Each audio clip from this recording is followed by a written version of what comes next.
Master Mostivity JMP na levels DJ Bima Tiri nori chaenderi menu Mangoma mruwazera Andafunga zona mata boys Fantan Sam Chris Handishada zvekutenderedzwa pfungwa zvekutambudzwa moyo zvekuramba ndingotenderedzwa pfungwa ndingoshungurudzwa moyo handishada zvekutenderedzwa pfungwa zvekutambudzwa ndashaya chandata pano pasi chanda aiwa chanda ndafunga kutendeuka hangu pano pasi pane mahwani usingana mate uri pamahwani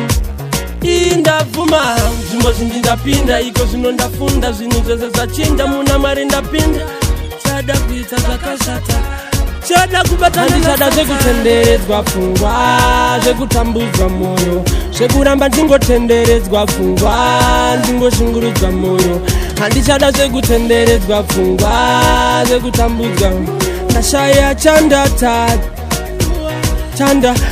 aiwa chanda upenyu kuhurarama ndiMwari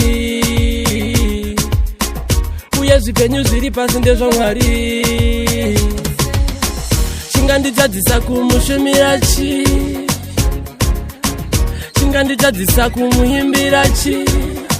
handichada zveku aiwa ini ndaramba handichada zvekunese aiwa ini ndanyota zvepano pasi handichada zvekutenderedzwa pfungwa zvekutambudzwa moyo zvekuramba ndingotenderedzwa pfungwa ndingoshungurudzwa moyo handichada zvekutenderedzwa pfungwa zvekutambudzwa ndashaya chandata chanda aiwa chanda ndafunga kutendeuka hangu pano pasi pane mahwani usingana mate uri pamahwani indavuma hangu zvimwe zvinji ndapinda iko zvino ndafunda zvinhu zvese zvachinja muna Mwari ndapinda chada kuita zvakashata chada kubatana handishada zvekutenderedzwa pfungwa zvekutambudzwa moyo zvekuramba ndingotenderedzwa pfungwa ndingoshungurudzwa moyo handichada zvekutenderedzwa pfungwa zvekutambudzwa ndashaya chandata chanda